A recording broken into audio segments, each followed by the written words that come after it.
आयुष्यातल्या धकाधकीच्या जीवनातून जरासा वेळ आपण निसर्गासोबत घालवला की मनाला अगदी प्रसन्न वाटते.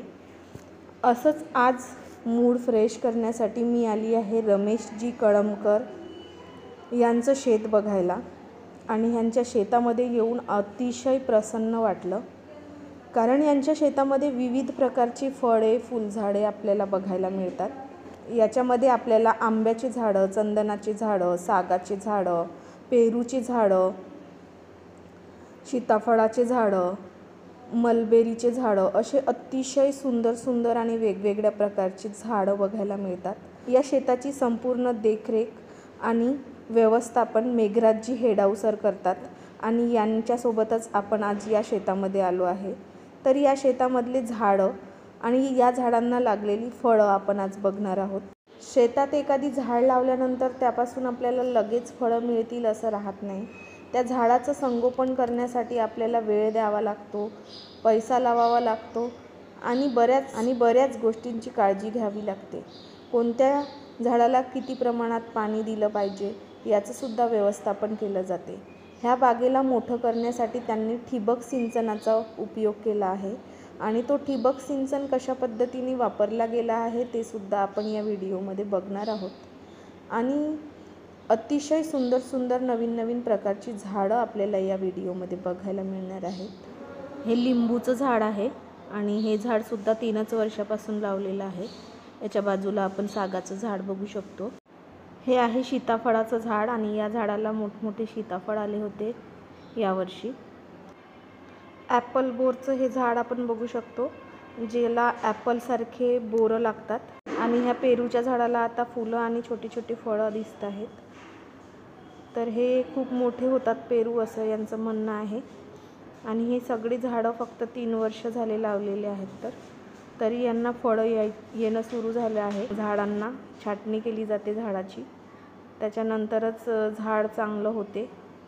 तर हे पेरूची फुलं आणि छोटी छोटी फळं आपण बघू शकतो इथे. हे आहे गवती चहा. याचा चहा तुम्ही कधीतरी पिला असेल. अतिशय सुंदर आणि सुगंधी वनस्पती आहे ही.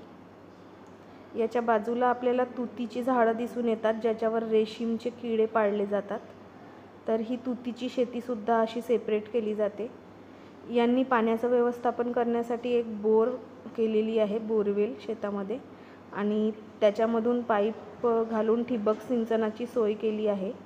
तर हे यंत्र जे आपल्याला दिसते याच्यामध्ये खतं वगैरे घालून झाडाच्या मुळाशी खतं पोहोचवण्याची सोयसुद्धा इथून केली जाते आणि त्याच्यामुळे झाडाला भरपूर पोषण मिळते आणि पाणीसुद्धा झाडाच्या मुळांपर्यंत पोहोचते ठिबक सिंचनमुळे.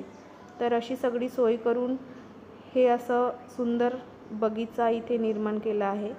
हे चंदनाचं झाड आहे आणि चंदनाचं झाड 7 ते 8 वर्षात मोठं होऊन उत्पन्न देते अशी माहिती यांनी आपल्याला दिली आहे. झाडांच्या मध्ये जो रिकामी जागा आहे तिथे आंतरपीक घेतलं जाते.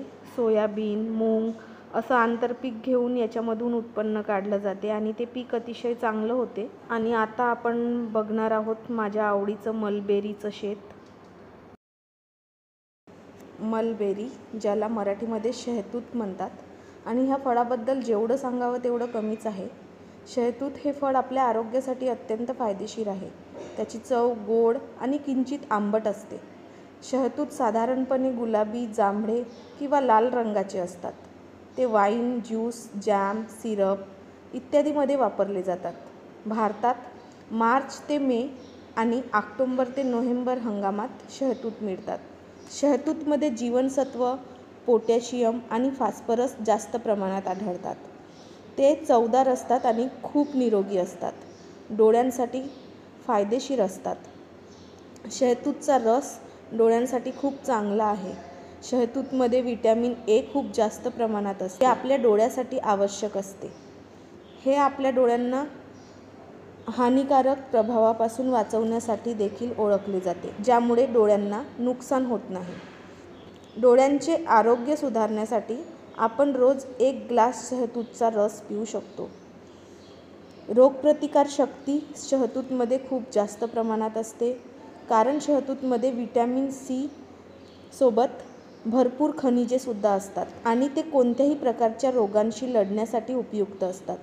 सकाळी शहतूतचे सेवन केल्याने रोगप्रतिकारक शक्ती मजबूत होण्यास मदत होते. शहतूत कोलेस्ट्रॉलची पातळी नियंत्रित करण्यासाठी मदत करते. अभ्यासानुसार अतिरिक्त चरबी कमी करण्यासाठी आणि कोलेस्ट्रॉलची पातळी कमी करण्यासाठी शहतूत प्रभावी आहे. त्यामुळे लठ्ठपणा, हृदयरोग आणि गंभीर समस्यांचा धोका कमी होतो. मधुमेहात शहतूत साखरेची पातळी राखण्यास मदत करते. जेव्हा शरीरात इन्सुलिनची प्रभावी वापर करू शकत नाही तेव्हा रक्तातील साखरेची पातळी वाढते आणि जेवणानंतर रक्तातील साखरेची पातळी वाढण्यास प्रतिबंध करण्यासाठी शहतूत मदत करते. मलबेरी म्हणतात याला, मलबेरीचे झाडं, आणि हे तोडत आहोत आता आम्ही.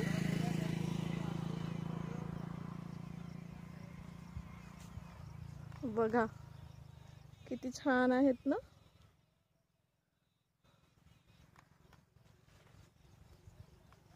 खूप सारे लागले आहेत बघा. कर्करोग म्हणजे कॅन्सरच्या उपचारासाठी सुद्धा शहतूतचा वापर केला जाऊ शकतो. शास्त्रज्ञांच्या मते त्यात असलेले अँटीऑक्सिडंट शरीरातील ऑक्सिडेटिव्ह स्ट्रेस कमी करण्यास मदत करतात. म्हणून हे कर्करोग प्रतिबंध म्हणून देखील कार्य करते. हाडांसाठी तर शहतूत अतिशय फायदेशीर आहे, कारण शहतूतमध्ये व्हिटॅमिन के आणि कॅल्शियम आणि लोह तसेच फॉस्फरस आणि मॅग्नेशियम इत्यादी घटकसुद्धा आढळतात आणि त्यामुळे आपले हाडं आणि स्नायू मजबूत होतात. त्वचेसाठी शहतूत अतिशय फायदेशीर असतात.